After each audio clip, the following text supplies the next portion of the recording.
Vous êtes de plus en plus nombreux à nous suivre et à participer à l'évolution de la chaîne Afrique N24, et sincèrement nous tenions à vous en remercier.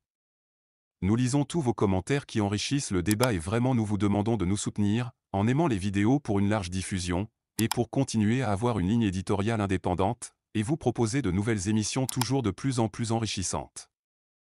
Ne restons pas passifs, soyons actifs. Merci et à bientôt.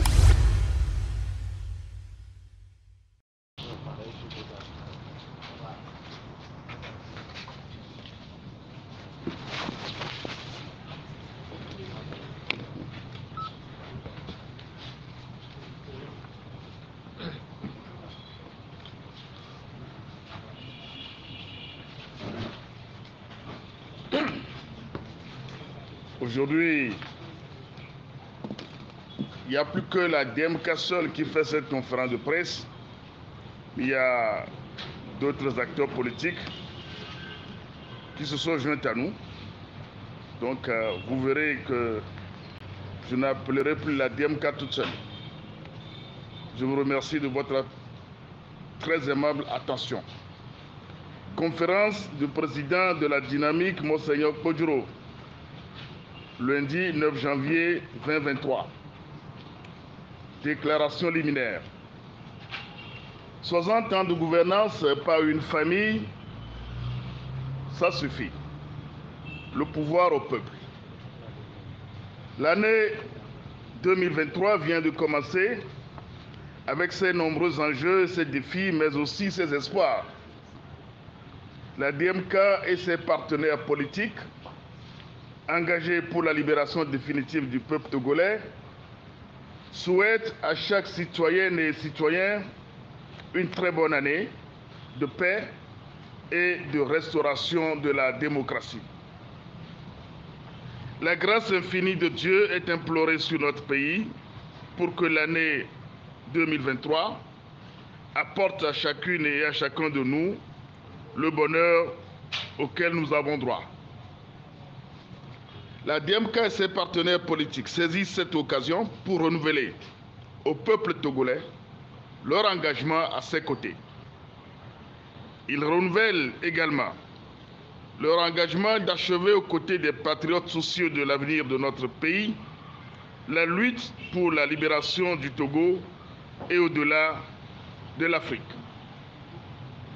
Notre pays va commémorer le 13 janvier prochain le 60e anniversaire du triste et cruel événement de l'assassinat du premier président démocratiquement élu du Togo,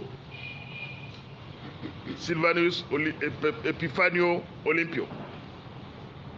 Il est essentiel de rappeler aux Togolais et aux Africains que cet assassinat du président Sylvanus Olympio fut le premier coup d'État commis par les forces impérialistes occidentales en Afrique subsaharienne. Cette atteinte à la souveraineté de notre pays fut possible grâce à la participation active de feu Gnassingbé Yadema, père de Faure Gnassingbé, qui est battu dans les urnes le 22 février 2020, mais maintenu au pouvoir par la force et la brutalité jusqu'à présent. Cet assassinat est un cancer qui ronge et retarde le développement de notre pays, voire de l'Afrique depuis les indépendances. Il est temps pour les Togolais et panafricains de par le monde de converger et de conjuguer leurs efforts pour mettre fin à ce régime togolais qui constitue le socle et le laboratoire de tous les coups tordus contre la démocratie et la bonne gouvernance dans les anciennes colonies françaises en Afrique. 60 ans de gouvernance économique au profit de l'impérialisme occidental, 60 ans d'errement politique, sans aucune vision sociétale, 60 ans de misère pour un peuple et un pays doté d'énormes richesses et de potentialités. Pire, la sécurité au nom de laquelle notre pays ploie sous le joug de la dictature néocoloniale n'est même pas garantie à nos populations, comme en témoigne la grave crise sécuritaire sans précédent que connaît actuellement notre pays.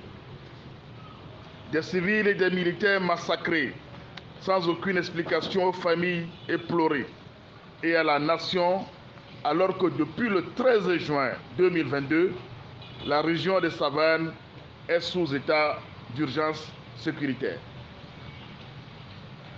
C'est assez. Trop, c'est trop.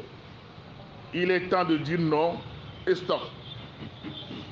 Il est temps d'œuvrer pour que les peuples, et notamment le peuple togolais, exerce enfin son droit souverain de choisir les dirigeants qu'ils souhaitent, des dirigeants qui défendent prioritairement leurs intérêts au lieu de servir des intérêts étrangers.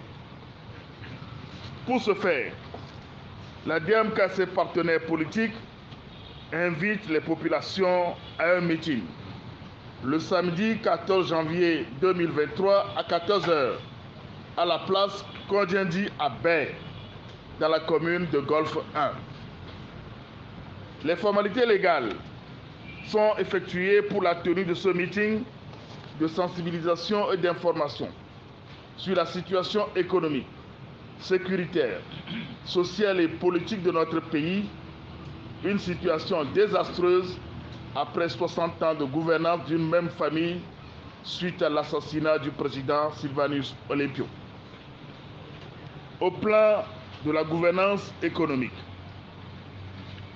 malgré la progression constante et régulière de notre budget national, et ce, depuis 38 ans de gouvernance de Yadema Gnassingbé et de 18 ans de Faure Gnassingbé, le bilan est très insuffisant sur le plan des infrastructures et équipements à plusieurs niveaux.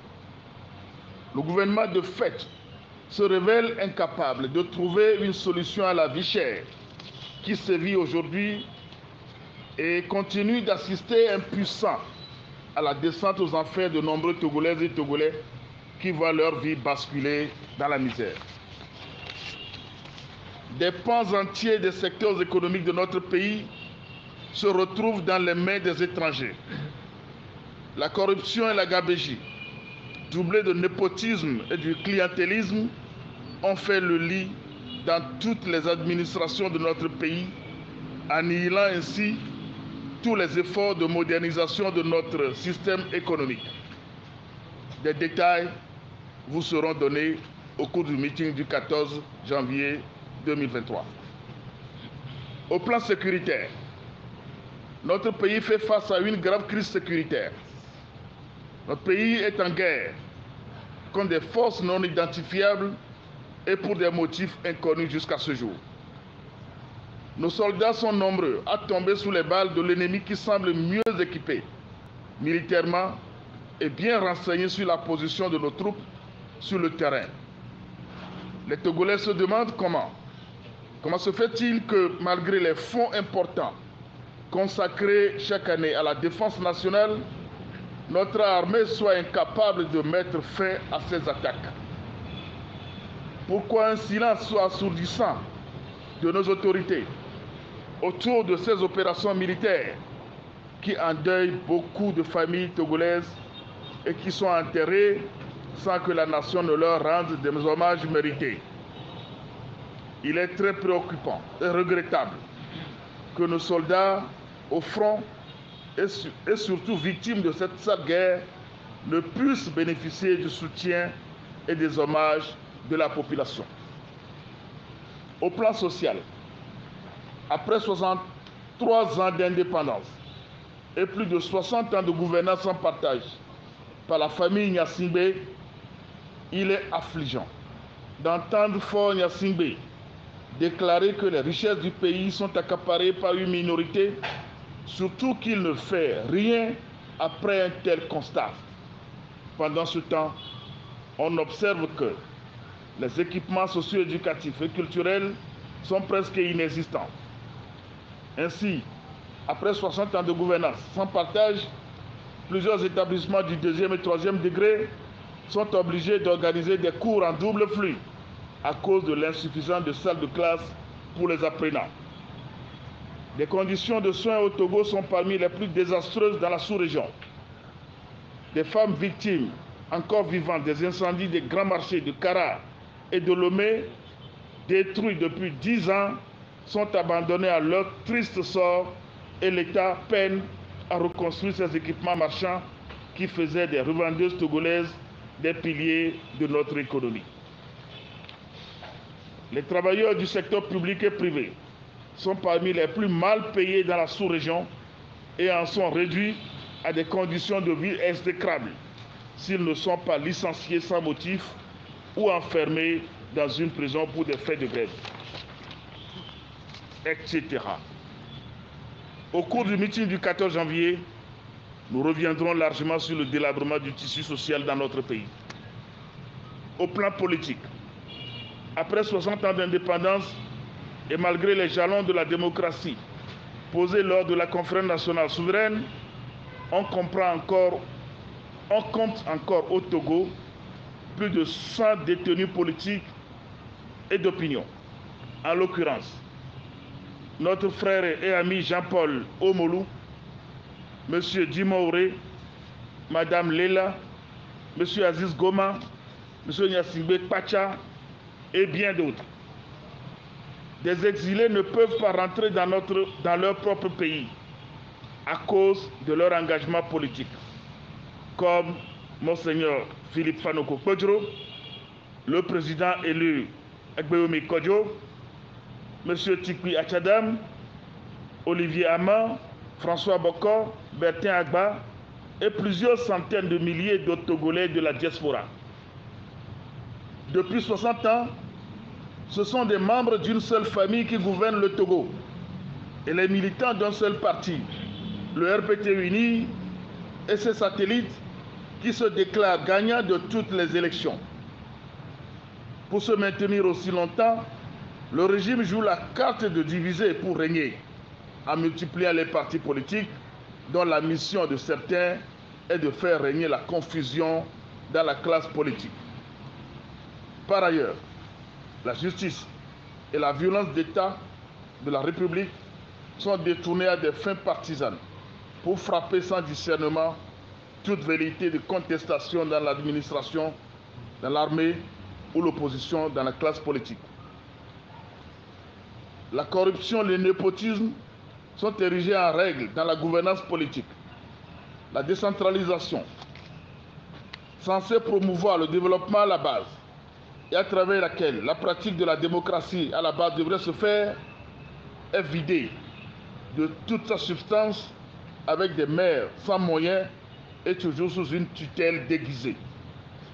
La chefferie traditionnelle et l'organisation des structures sociales à la base sont toutes orientées vers la conservation du pouvoir par la famille Gnassingbé. 60 ans de gouvernance pour ces résultats chaotiques et catastrophiques, c'est révoltant. Ça doit cesser. C'est pour toutes ces raisons que tous les Togolais, sans distinction de parti politique, de religion ou d'ethnie, doivent dire « ça suffit ». C'est maintenant que les patriotes et républicains doivent mutualiser leurs énergies, refonder le Togo dans un élan panafricaniste pour le restaurer dans sa dignité démocratique, comme l'avait rêvé le président Sylvanus Olympio. C'est maintenant que les patriotes et républicains doivent mutualiser leurs énergies pour refonder le Togo dans un élan panafricaniste. Il est temps que le pouvoir revienne au peuple pour un gouvernement véritablement au service du peuple. Voilà pourquoi la DMK et son partenaire, les acteurs sociopolitiques togolais, vous invitent à participer massivement aux activités suivantes prévues dans le cadre des 60 ans de l'assassinat de Sylvanus Olympio. Une conférence de presse dans la matinée du samedi 14 janvier 2023 et un grand meeting le 14 janvier 2023 à Bekondjendi à 14 h. Tous à Bekondjendi le 14 janvier 2023 à 14 h. Fait à Lomé le 9 janvier 2023. Vous êtes de plus en plus nombreux à nous suivre sur Afrique N24 et vraiment nous tenions à vous en remercier. Nous lisons tous vos commentaires qui enrichissent le débat et vraiment nous vous demandons de nous soutenir pour continuer à avoir cette ligne éditoriale indépendante, et vous proposer des émissions toujours de plus en plus enrichissantes. Merci et à bientôt. Likez la vidéo si ce n'est pas déjà fait. Laissez aussi votre point de vue en commentaire. Abonnez-vous et cliquez aussi sur la petite cloche de notification pour ne rien rater de nos prochaines vidéos. N'oubliez pas de partager aussi la vidéo et de la liker.